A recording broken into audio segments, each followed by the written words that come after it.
Welcome back to Totally Car Mad and another one of these. Well, what is a one of these? This is where we have a look at a segment of the used car market using Auto Trader and the advantages of having this AT price tracker plugin that shows you the price change history of every car listed on Auto Trader. So you can see if the price has gone down and sometimes up. We're going to have a look at a car that does everything for a petrol head like me. I currently have multiple cars. I've got a 911 because I want a really fast sports car to drive around on a Sunday afternoon in the country roads and the hills and have a beautiful time out there enjoying the scenery and the roads. I also have a Focus ST because I want something that my kids can actually get in the back of and I can throw around a track without worrying about it too much because I haven't invested the kind of money into it that I have in the 911. But what if there is a car that you can do it all with? Under 10,000 quid, so it's not a massive outlay. 4 or 5 seats, acceleration 6 seconds or under. You can drop the kids at school or football. You can go shopping. You can go out for a ride in the mountains and the hills. You go on a road trip, you could chuck it around a track. Is there a car that does it all? Let's have a look. Now then, with our search criteria here, 8 to 10 grand up to 125,000 miles, 4 or 5 seats, under 60 seconds, no write-offs. Straight away we've got a whole host of different cars. Something like the A6 may be too big for this. Do you want to be throwing that around a track? Might be a hoot. But I don't know, I'm looking for something fairly kind of middle ground where it's big enough to get the family in, but it's not a big Jag or a 6 Series. Got an Astra there. They're pretty quick. Some of the sporty Astras. Jag. Lots of Audis and Beamers and things like that. But let's have a little look at some of the highlights I've already plucked out.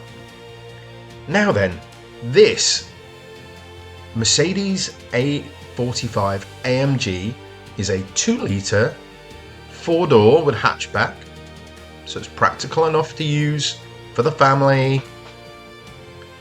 It has, from the factory, a whopping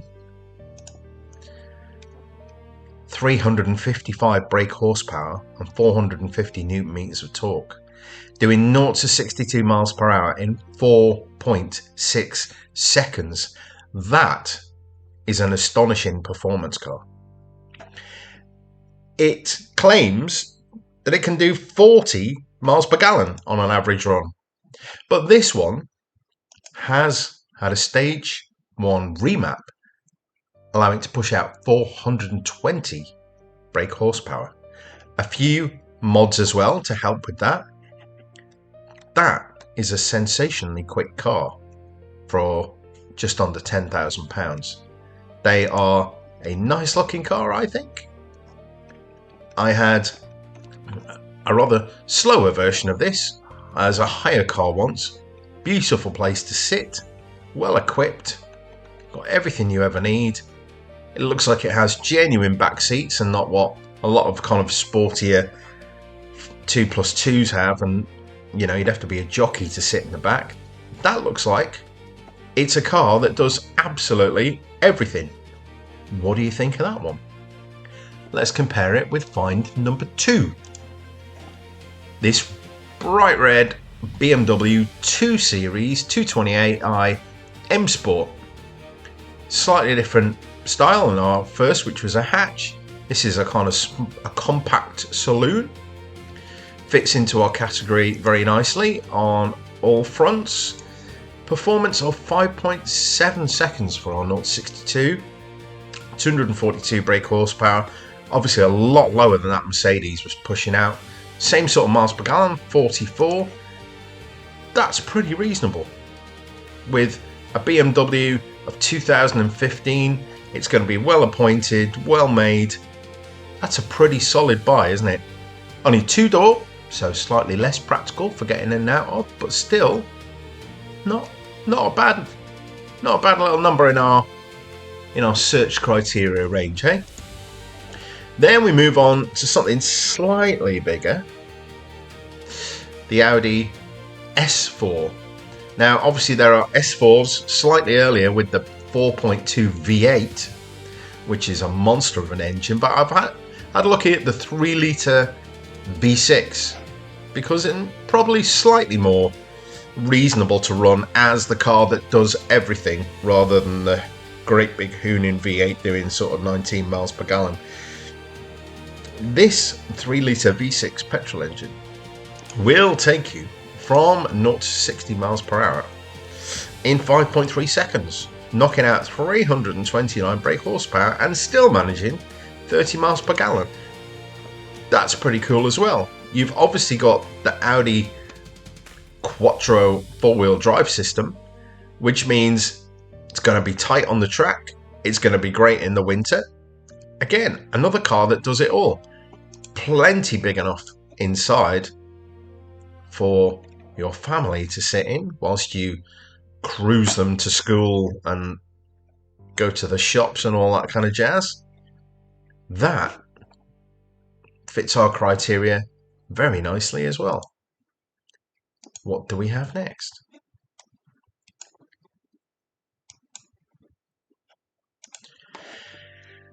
Could I? I couldn't not do a Scooby. I've had a couple of Scoobies. I've got a very soft spot for a Scooby. I did have a 2.5 WRX Hawkeye Scooby a couple of years ago. I absolutely loved that car. It had about 58,000 miles on it when I sold it. I think it was 2007. It was kind of the very last before they changed to the hatchback shape that obviously departed from the traditional 4-door saloon or two-door saloon in some instances of the recognizable Scooby format, which obviously they then returned to later on. But they're a superb car. They are in usually 4-door with a boot, plenty of room on that back seat. Everyone knows the Scoobies are fast and furious. They are a great all-round car. Why did I even sell that car? I don't know. I think to buy a Porsche 911, but there we go. 0 to 65.4 seconds, 27 miles per gallon. Yeah, that's about right. Depends how you drive it. 227 brake horsepower. Tell me a Scooby that hasn't been modified or tuned. Seriously, there isn't one, is there? Mine was pushing out, I think, about 280, somewhere around there. They're a great fun car. They really are. Going up in value, I sold mine for a lot less than that with nearly half that miles on. These cars are going up, but this one is coming down. Look, in August it went on the market 12 grand. It's gone down to 10.5, 10, 9.5. We're now just under 9 grand from where it started at 12. I think 12's a bit outrageous, really, for one of these. I mean, that's double what I sold mine for a couple of years ago with half the mileage, and it took me a long time to sell my car. No wonder this is coming down. I wouldn't be surprised if it comes down a bit further, to be quite honest. But they are a cracking car, great performance, a bit bland inside, but mine had an aftermarket touchscreen stereo. But you buy a Scooby for the noise, the grip, the experience, the acceleration, the whole thing, not because it's a plush place to be. But why don't we have a look at something that is maybe a little bit more of a plush place to be? Now we're getting into a few outliers here, slightly off track, but still exciting enough to warrant being in this video. A Jaguar XKR. I don't know how many videos I've seen on YouTube going, oh, bang for buck, the XKR is the best car to have. Future classic, Jaguar XKR. Best performance for the money, Jaguar XKR. These are a stunning car. Yeah, it's a 4.2 litre supercharged V8. Yes, the seats in the back are only for jockeys. But the looks, the power, the luxury. It's as a performance car, it's got everything going for it. As a family car, well, it's got a hatchback, and notional 2 seats in the back. But these are a very attractive car, and if you're a petrol head like me, you go into something with one idea and you come out with something like this. 0 to 60 in under 5 seconds, 414 brake horsepower, 560 Newton meters of torque. All that torque, oh my goodness, get those wheels spinning. 22.9 miles per gallon. Yeah, well, at least it's over 20. 59,000 miles. That is nothing on a 4.2 litre V8. This facelift version, the X150 Jaguar XKR, compared with the older, possibly more classic looking X100 XK and XKRs that it lifted the face of. These cars, much more reliable, much more advanced, much more livable as a modern kind of classic sports Grand Tourer near supercar performance. They really are a beautiful thing. Not quite as practical as everything else we looked at previously, but imagine chucking that around the country roads, driving down to Le Mans or throwing it around a track.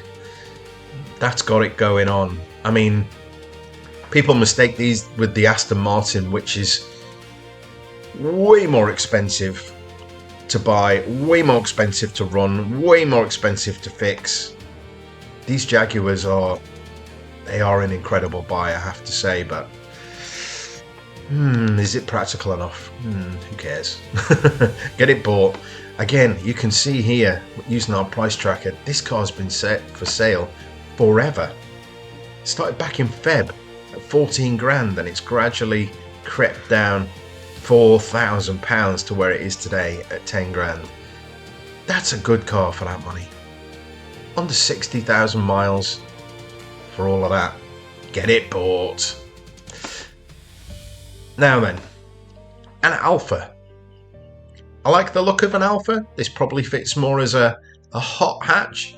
It's only a 1750 engine, but it's good looking at the front. I'm not sure about the back, but you have to say it's quite impressive. 0 to 60 in 6 seconds, 240 brake horsepower.